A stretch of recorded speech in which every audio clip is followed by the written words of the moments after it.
Iniciamos el año hablando acerca de un tema y vamos a seguir la secuencia de ese tema. ¿Alguien me puede decir de qué tema estamos hablando? Del orden de Dios para mi vida, para tu vida, el orden de Dios.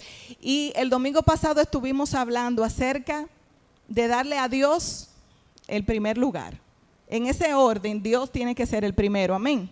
El primer amor.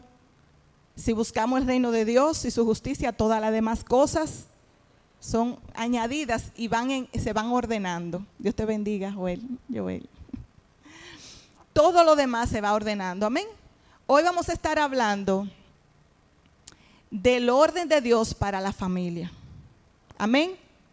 El orden de Dios para tu familia, el orden de Dios para mi familia. ¿Cuál es ese orden de Dios?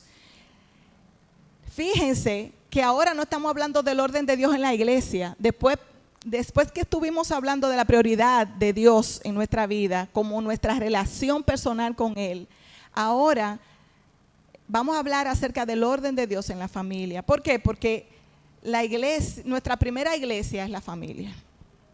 Amén. Es nuestra primera iglesia, es nuestra primera responsabilidad, nuestra familia. Eso fue lo que el Señor nos entregó. Nuestro primer ministerio es la familia. Ahí es donde nosotros tenemos que dar testimonio primeramente, antes que los de afuera, a los de adentro, nuestra familia. Amén.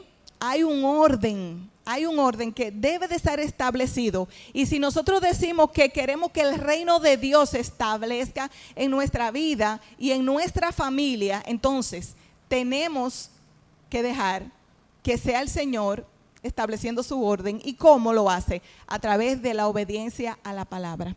A través de nosotros someternos a su palabra, entonces entramos en ese orden de Dios. Amén. Para nuestra familia. Dios tiene un plan con tu familia y con la mía, un plan eterno, pero nosotros somos cómplices de ese plan.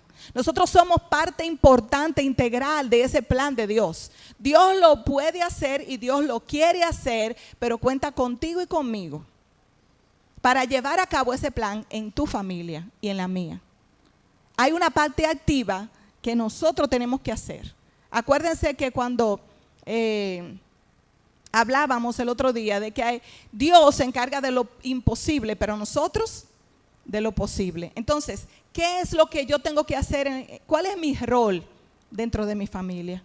¿Cuál es el orden? ¿Cómo yo ayudo, colaboro con Dios para que ese orden sea establecido y para que el reino de Dios entre a mi casa, a mi familia? Recuerden que cuando el pueblo de Israel estaba en Egipto, vinieron esas 10 plagas, ¿verdad? Sobre Egipto. ¿Qué pasó con el pueblo que estaba dentro de Egipto? Que el Señor lo guardó de esas 10 plagas. Y cuando el Señor le dio el mandamiento que sacrificaran ese cordero y que untaran con la sangre de ese cordero los dinteles de la casa y que iba a haber protección. Amén. Y que cuando el ángel de la muerte, ¿verdad?, viniera sobre los hijos de Egipto, no iba a afectar los hijos de Israel. ¿Por qué? Porque iba a haber una cobertura. Pero antes de eso, ellos tuvieron que hacer algo. Ellos tuvieron que sacrificar el cordero y obedecer a Dios, como Él le dijo, con los dinteles de la casa, pintarlo de sangre. Y cuando el ángel de la muerte vino, ¿qué pasó? Dijo, no se puede entrar. En cada casa que estaba esa sangre, no podía hacer daño, no podía entrar, no podía matar. Amén. Pero fíjense, esto no es un acto como mucha gente cree, que Dios es un amuleto. No. Hay gente que quiere que uno vaya a ungir la casa, su casa, pero sigue practicando el pecado. Entonces, por una mano quieren entrar a Dios y por la otra la sacan. Y Dios no funciona así, porque Dios no es un amuleto. Esto no es agua bendita que uno riega de que para espantar los espíritus y seguir cometiendo el pecado. Ese no es el orden de Dios. Dios quiere que en el hogar se establezca el orden. Entonces ese orden y esa obediencia a la palabra de Dios es la que va a ahuyentar al enemigo. Es la que va a hacer que el enemigo no tenga parte ni suerte ni cabida en ese hogar. Amén. Pero tiene que haber un orden. un orden establecido a través de la palabra de Dios, y ese orden ya está en la palabra. Solamente nosotros tenemos que someternos, amén, a ese orden. Gloria a Dios. ¿Cuál es el orden de Dios para la familia? Dios ha establecido al hombre como cabeza del hogar, pero ese hombre tiene que someterse a Cristo como cabeza de él, y la mujer someterse al hombre. El primer mandamiento que vemos en Efesios, y yo quiero que lo busquemos, en Efesios 5, vamos a estar en Efesios 5, leyendo algunos versículos, amén, acerca del orden de Dios para la familia. Gloria a Jesús. Dice en Efesios 5:22, ¿qué le dice el rey a ellas? Dice que las casadas estén sujetas a sus propios maridos como al Señor. Primero le da el mandamiento a las mujeres, ¿verdad? Que tenemos que estar sujetas al marido como al Señor. Ahora bien, gloria a Dios, siempre y cuando ese hombre no esté sujetando a la mujer a pecar. Amén. Porque entonces ahí la mujer no tiene que sujetarse a ese orden. Amén. Pero siempre y cuando sea bajo la voluntad de Dios, la mujer se sujeta al hombre. Pero que si el hombre es impío no me voy a sujetar. Depende en lo que te vas a sujetar, ¿verdad? Porque si él te dice que tiene que hacer algo que tú sabes que es pecado, entonces dice que es necesario obedecer a Dios antes que al hombre. Amén. Pero en todo lo demás que no te lleve a pecar, tiene que haber una sujeción. ¿Por qué tiene que haber una sujeción? Porque ese es el orden de Dios y tiene que comenzar por la mujer. ¿Para qué? Para que los hijos puedan someterse también. Porque ellos van a ver el ejemplo. Amén. En un ejército hay rasos, ¿verdad? Hay capitanes, que es creo que es el rango más alto, ¿verdad? Pero también está coronel, capitán. Entonces, los más grandes se van sometiendo a la cabeza que está inmediatamente de ellos. Y así, los rasos y los más pequeñitos, ellos ven el ejemplo de cómo se someten y tienen que someterse también. Pero imagínense ustedes que uno de esos grandes se rebele. Entonces los más pequeñitos ven ese ejemplo. Es lo mismo que pasa en la familia. Amén. La mujer es el ejemplo número 1 que tienen sus hijos de sometimiento. Y cuando ellos ven ese respeto hacia la autoridad, ellos aprenden respeto hacia la autoridad. Amén. Aún cuando sean hogares disfuncionales, podemos lograr con la ayuda de Dios y la sabiduría de Dios que los hijos sean respetuosos con su padre. Amén. ¿Cómo? Por ejemplo, nosotros no, como mujeres, no usando esas armas que muchas veces uno usa, armas de poner los hijos contra los padres, y creemos que estamos ganando y estamos perdiendo. Porque lo mismo que le están haciendo al padre lo van a revelar en contra de una misma y en contra de cualquier autoridad. Entonces, el primer ejemplo de autoridad, de sometimiento, lo aprendemos en el hogar. Amén. Es importante ese sometimiento, como dice la palabra, pero en el Señor. Amén. Dice, ¿qué le dice a los maridos? Dice, el segundo principio está dirigido a los maridos. Cuando hay que poner disciplina en el hogar, empezamos por los hijos. Entonces, en Efesios 5:25 dice, maridos, amad a vuestras mujeres, así como Cristo amó a la iglesia y se entregó a sí mismo por ella. Entonces, le está diciendo a la mujer que se someta, pero le está diciendo al marido que ame a sus mujeres como Cristo amó a su iglesia, que se entregó a sí misma por ella. O sea, que este sometimiento de la mujer es en amor.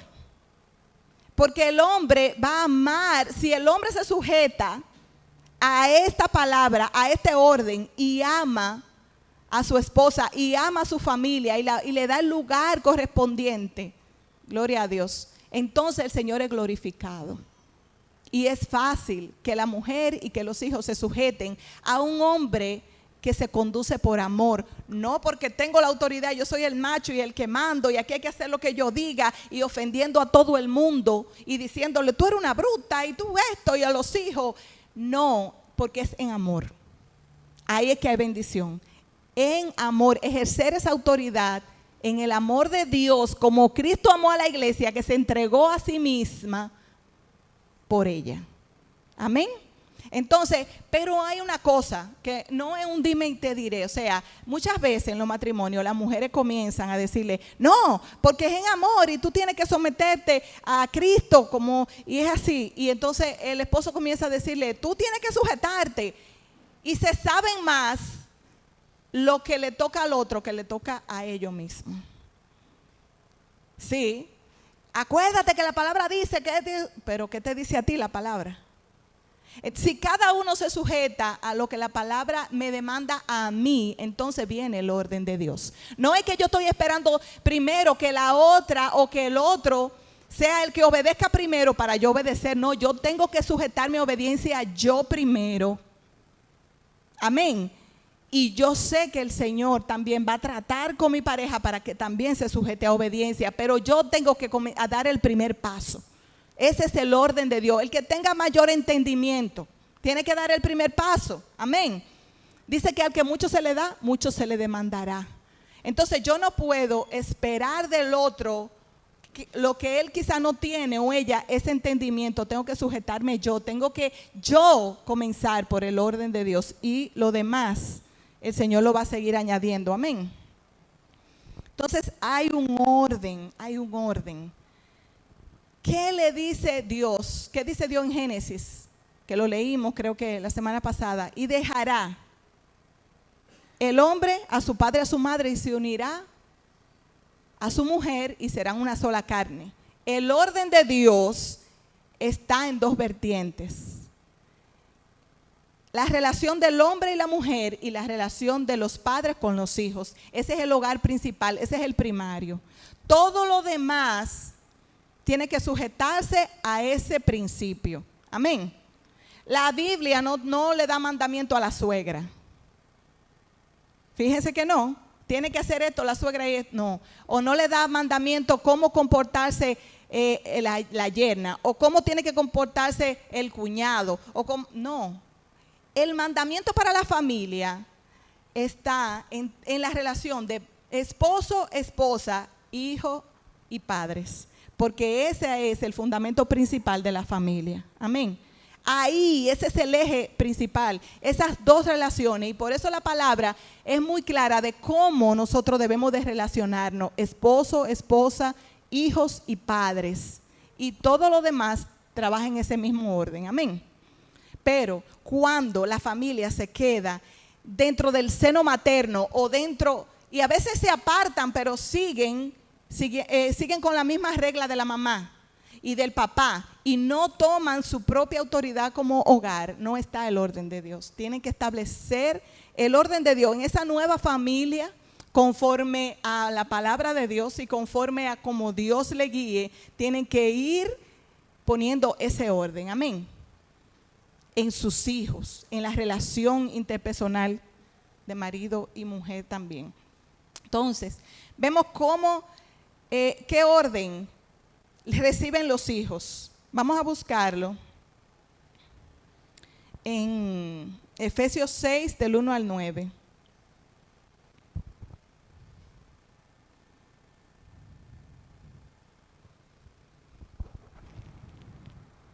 Gloria a Dios.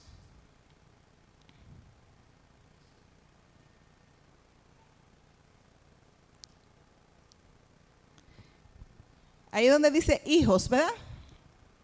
Obedeced en el Señor a vuestros padres, porque esto es justo. Honra a tu padre y a tu madre, que es el primer mandamiento con promesa, para que te vaya bien y seas de larga vida sobre la tierra. Y vosotros padres no provoquéis a ira a vuestros hijos, sino criadlos en disciplina y amonestación del Señor. Le da un mandato a los hijos de que obedecer en el Señor a vuestros padres, porque esto es justo. El hijo que obedece a sus padres, está actuando en justicia. Amén. Según la palabra de Dios. Debe de honrar, es una forma de honrar al padre y a la madre, es obedeciendo. Obedeciendo las reglas de la casa. Obedeciendo los consejos, aunque no le gusten. Es parte de honrar a los padres. Dice que es el primer mandamiento con promesa para que te vaya bien y seas de larga vida sobre la tierra. Hay un mandamiento con promesa y es honrar padre y madre. No te dice si el padre es un ejemplo a seguir, si la madre es la mejor madre, si no ha fallado, entonces tú la honras. No. Honra a tu padre y a tu madre, aunque ese padre sea un borrachón, aunque ese padre no te dé el mejor ejemplo, hónralo, porque hay bendición en esa honra. Aunque ese padre, aunque esa madre no sean como tú entiendes, que no hayan sido el mejor ejemplo para ti, hónralo. En realidad, tu deber como hijo es honrarlo. No importa lo que ellos, cómo ellos reciban esa honra, no importa lo que hayan sido, es que lo honre, te dice el Señor. ¿Y cómo tú honras a un padre? Obedeciéndolo. Claro, si el papá, ¿verdad?, es una persona que te dice que haga cosas que no están dentro de la voluntad de Dios, tú no lo vas a obedecer, porque es en el Señor que vamos a obedecer. Amén. Pero en todo lo que sea posible, hónralo. ¿Cómo nosotros podemos honrar a los padres?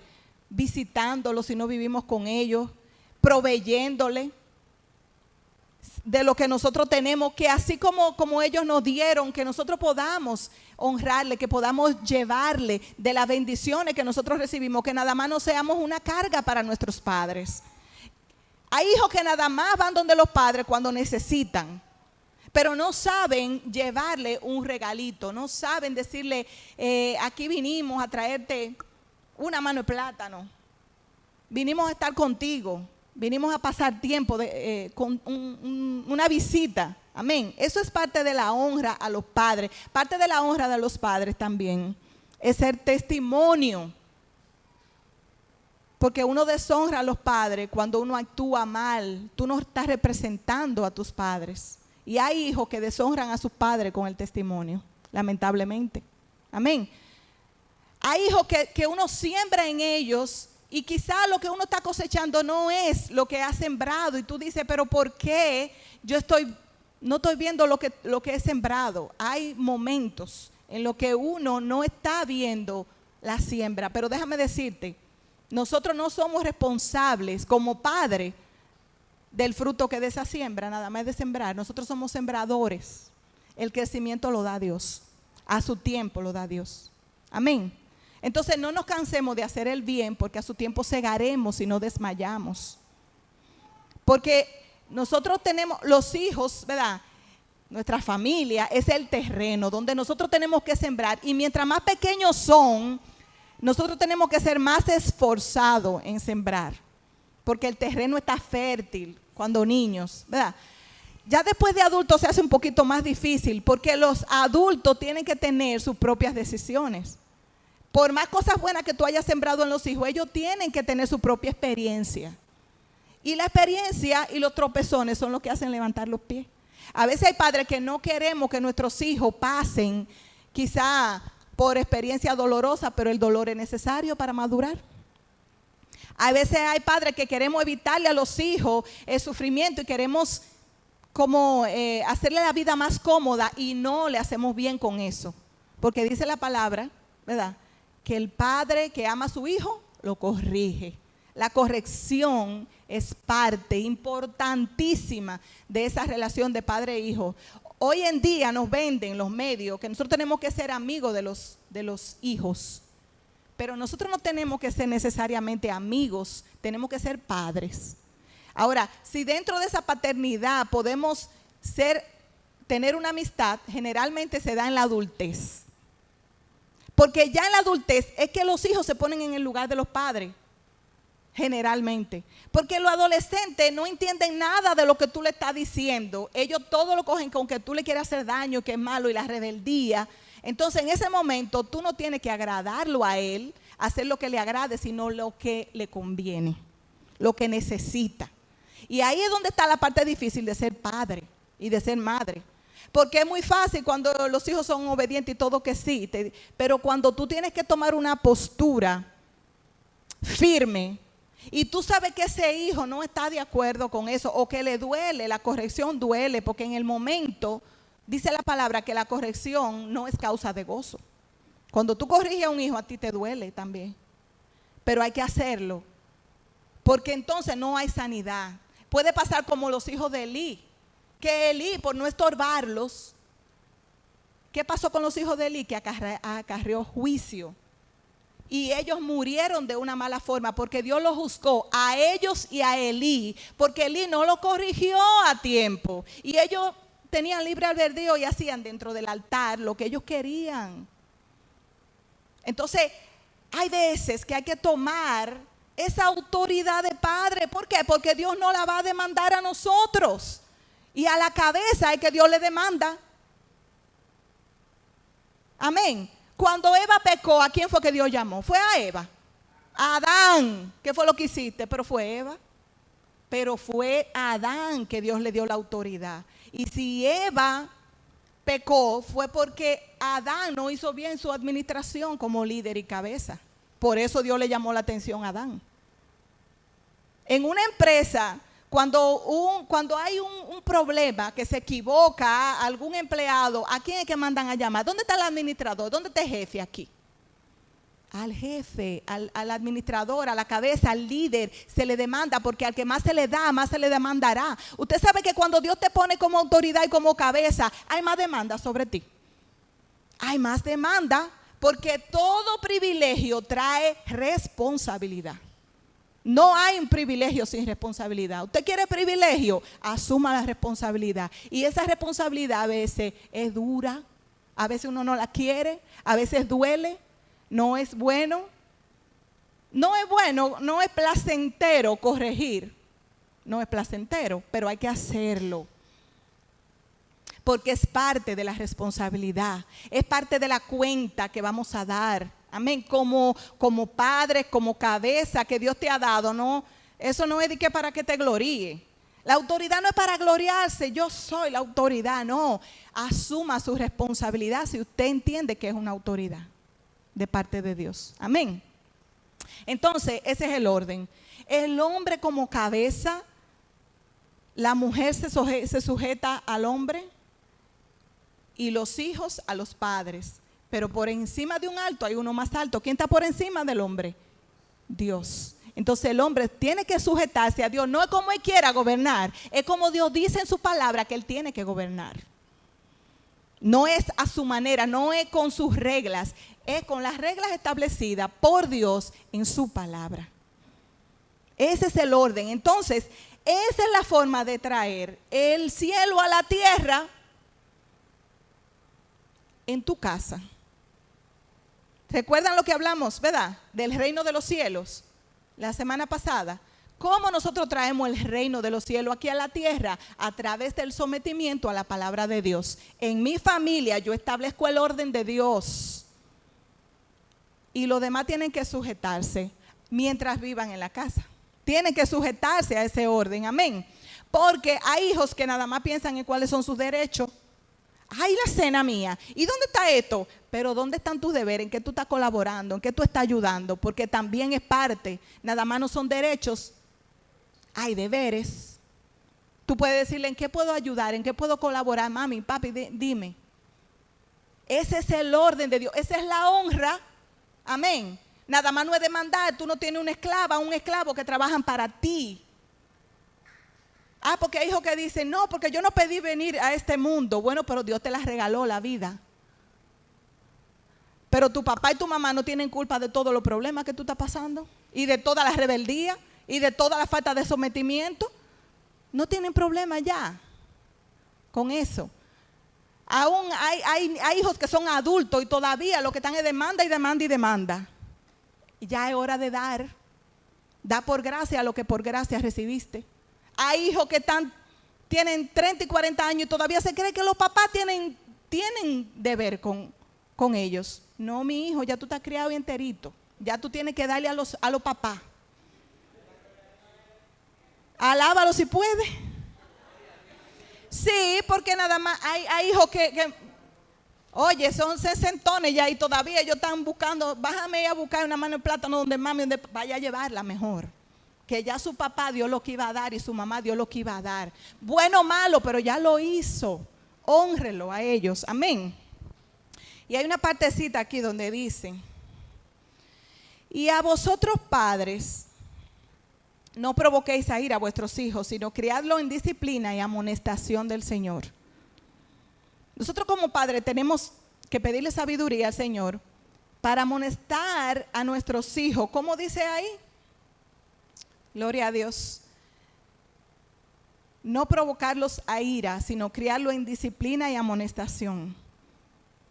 Porque hay padres que no saben corregir, que lo que hacen es que le arman una boca y una cosa, y este muchacho no sirve para nada, que sé o qué. Eso no es corrección. Eso usted está sacando el pique que tiene por dentro. El mal día que pasó en la calle, usted se está desahogando con sus hijos y eso no es disciplina. La disciplina se tiene que hacer con amor. ¿Cómo se hace una disciplina con amor? Tú corriges lo que tiene que corregir aunque te duela a ti.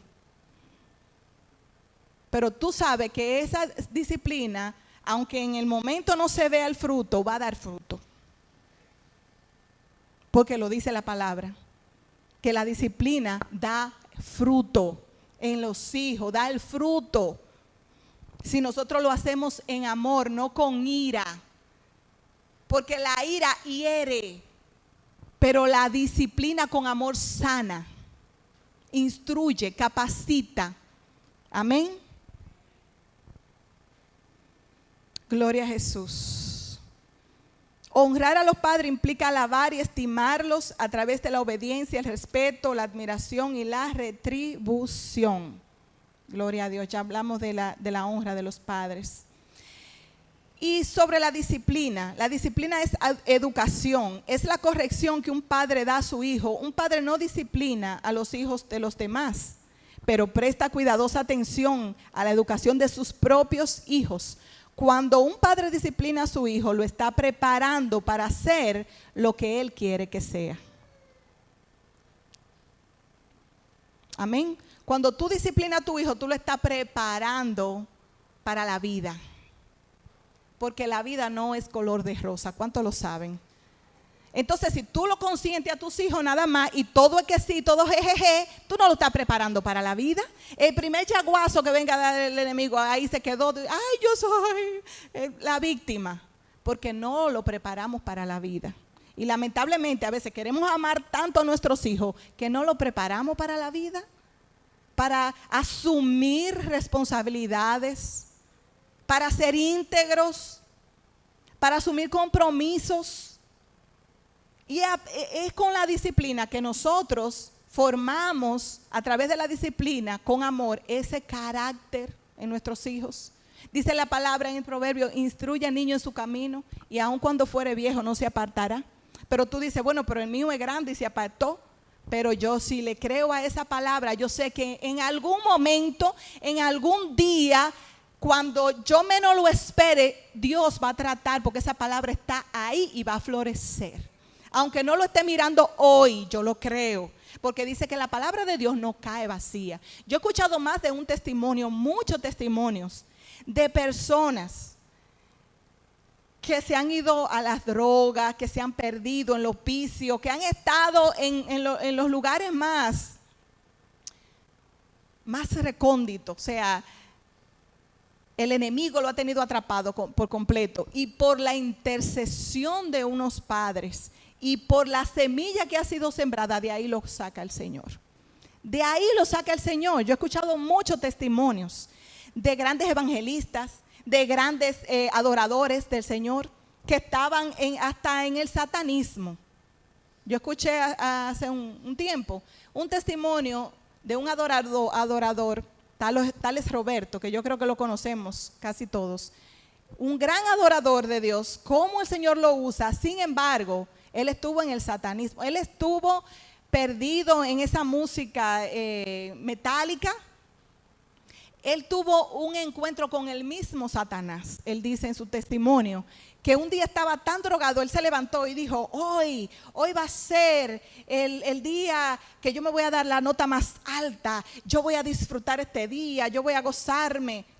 Sus padres eran pastores y siempre estaban intercediendo por él.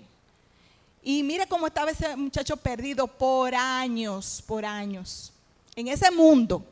Y un día dice que él, acabando de dar ese concierto, porque tenía estaba en una banda de rock pesado, y se sienta a drogarse, y estaba ahí por los aires, y dice que el amigo se le convirtió en Satanás. El amigo que estaba sentado ahí al lado, se le convirtió en Satanás. Tomó posesión del amigo, su cuerpo, y le dijo, yo soy Satanás, y tú hoy te vas para el infierno conmigo. Entonces ahí se acordó de la palabra y dijo, no, yo le pertenezco a Cristo, yo no soy tuyo, yo no le pertenezco, no te pertenezco a ti, mis padres son pastores, mis padres son, yo he sido formado en la palabra. Y se acordó cuando Satanás estaba demandando por el pecado, porque la paga de pecado es muerte, y estaba demandando porque tenía derecho legal sobre él. Pero habían padres que le estaban creyendo y que habían sembrado, habían hecho un trabajo en él. Amén. ¿Qué pasó? Que en esos días, realmente el Señor empezó a tratar fuertemente con él. Y dice que se trancó porque tenía temor de que Satanás le siguiera hablando. Se trancó en su casa. Y ahí comenzó a pedir por delivery porque no quería ni siquiera salir. Estaba atemorizado porque Satanás le dijo que se lo iba a llevar, que se iba con él. Y viene un delivery a traerle algo que él pidió. Y empezaron a llorar los dos sin saber por qué. Y se fueron, y era una presencia que lo envolvió a los dos. Y empezaron a llorar y se fueron de rodillas y no sabían por qué. Y él le decía, ¿por qué tú lloras? Y él decía, no sé, ¿y tú por qué lloras? No sé. Y después le dijo, ¿tú eres hijo de cristiano? Dice, sí, yo sí también, yo soy hijo de cristiano. Y empezaron a orar, se reconciliaron con el Señor, hicieron la oración de fe. Y realmente se cumplió el propósito de Dios. Volvió a los pies como el hijo pródigo. Amén. Puede ser que nuestros hijos lleguen a ser hijos pródigos, pero tenemos que seguirle creyendo a Dios por ellos. ¿Cómo? En fe, creyendo que la palabra que ha sido sembrada va a dar fruto, no sé cuándo, pero Dios es el que da el crecimiento, el Espíritu Santo es el que convence de juicio, de justicia y de pecado, y ese trabajo no nos toca a nosotros. Si nosotros hicimos lo que tuvimos que hacer, instruir al niño en su camino, descansar en el Señor de que Él va a terminar la obra. Amén. Y Dios oye a una madre que intercede, y Dios oye un padre que intercede. Yo también escuché otro testimonio de un drogadicto que estaba en una banda que atracaban en Estados Unidos, lugares, supermercados. Ellos entraban y un día él entró a ese supermercado y a él es que le tocaba a esa persona que estaba descarriado apuntarle con el arma al cajero para que le diera el dinero, y empezó a temblar de una forma que no podía agarrar el arma. Tuvo que soltar el arma y echarse a correr. Y corriendo, porque fue una fuerza tan grande que se apoderó de él ese momento, que no pudo hacer lo que él salió a hacer, lo que el enemigo quería que hiciera. Amén. Y cuando salió corriendo, un policía, ¿sabe que ya hay policía por todas las esquinas? Le cayó atrás y lo agarró, lo sentó. ¿Y qué es lo que te pasa? No, y él entonces se desahogó y le dijo lo que él le estaba pasando. Y él le dijo, ¿tus padres son cristianos? Por casualidad. Y él le dijo, sí. Dice, bueno, pues dale gracias al Señor, muchacho, ese Dios que te está guardando. Tus hijos, tu padre debe estar orando, y yo te voy a llevar a la casa de tu papá, donde que ellos viven. Y lo llevó. Dice que el mismo policía lo llevó. Y cuando él le preguntó, le dijo a los papás lo que le aconteció, ellos dijeron, ¿a qué hora fue eso? A esa hora estábamos los dos de rodillas clamando por ti. La oración del justo puede mucho, dáselo a Cristo. Y la oración de un padre y de una madre que le cree a Dios es poderosa. Amén. Pero hay que hacer el trabajo que nos corresponde, hay que interceder. Llega un punto que ya tú sembraste, ahora te toca interceder y creerle a Dios, porque Él lo hará. Amén. Abraham salió con Lot Y lo que hizo, Lot se fue para Sodoma y Gomorra. ¿Y qué hizo Abraham? Que intercedió. Intercedió por ese familiar, ese pariente de él. Y Dios mandó ángel y lo sacó por la mano. Ven, muchacho, para acá, que el juicio no te va a tocar a ti. Porque es que la intercesión tiene poder. Tiene poder. A Rahab, Dios libró a la familia de Rahab de una ramera, porque ella intercedió por su familia. Amén. Entonces la intercesión tiene poder. Hay cosas que nosotros no podemos lograr por nosotros mismos, pero Dios sí lo hace. Dios y tú son mayoría. Amén. Tenemos que ser como Josué. ¿Dónde están los Josué que dice, yo no sé a qué Dios le van a servir el vecino mío? Yo no sé a qué Dios le va a servir fulano, pero mi casa y yo serviremos a Jehová. Es una decisión. Aunque usted esté viendo lo que no quiera ver, usted puede decidir que su casa y usted va a servirle a Jehová y seguir firme y seguir creyéndole al Señor. Pero no es que usted le va a creer por la familia y usted va a seguir la ruta que usted quiera seguir. Usted es el primer ejemplo que tiene que dar, es usted. El primer ejemplo lo tenemos de firmeza, de convicción. El primer ejemplo de servirle a Dios. Si usted quiere que su casa le sirva a Dios, el primero que le tiene que servir a usted. De todo corazón. Y que ellos vean esa entrega, que sus hijos vean la entrega, que su esposo vea la entrega, que su esposa, que sus familiares. Usted le está creyendo a Dios por su familia. Sea ese pilar, sea como ese árbol plantado junto a corriente de agua que da su fruto a su tiempo, que su hoja no cae. Que ellos puedan ver en usted esa firmeza de que usted no dobla ni para la derecha ni para la izquierda, porque usted le crea a un Dios vivo. Entonces los demás van a seguir su luz porque usted está haciendo luz. Amén. Van a querer esa sal que usted está aportando. Pero nosotros tenemos que tomar la decisión por nuestra familia. Es una responsabilidad que Dios nos ha dado. Ese es nuestra primera iglesia, como decía ahorita. Nuestro primer ministerio es la familia. No es para que nos quedemos atendiendo a la familia sin servirle al Señor, no. Es para darle ejemplo a ellos de cómo se sirve a Dios. Es para hacer ese guía espiritual que ellos necesitan. No es para pasarle pañito de agua tibia y todo amén. No, es para hacer ese faro que ellos necesitan en medio de un mundo tan perdido, que todo es bueno, que a lo bueno malo. Y a lo malo se le dice bueno. Hay padres que quieren que los hijos vayan a la iglesia y no le dan el ejemplo. Comience usted, tome la decisión usted, ore con sus hijos usted, levante un altar en su casa. Levante un altar, haga sacrificio de alabanza, de adoración, comparta la palabra con sus hijos. Eso fue lo que pasó con el pueblo de Israel. Ellos mataron ese cordero. Y luego cubrieron con la sangre del cordero. O sea, ellos tuvieron que hacer un sacrificio. Ellos tuvieron que hacer un altar en su casa. Cada uno en su familia. Amén. Y Dios lo guardó porque hay promesa. Pero hay una parte que nos toca a nosotros. Amén.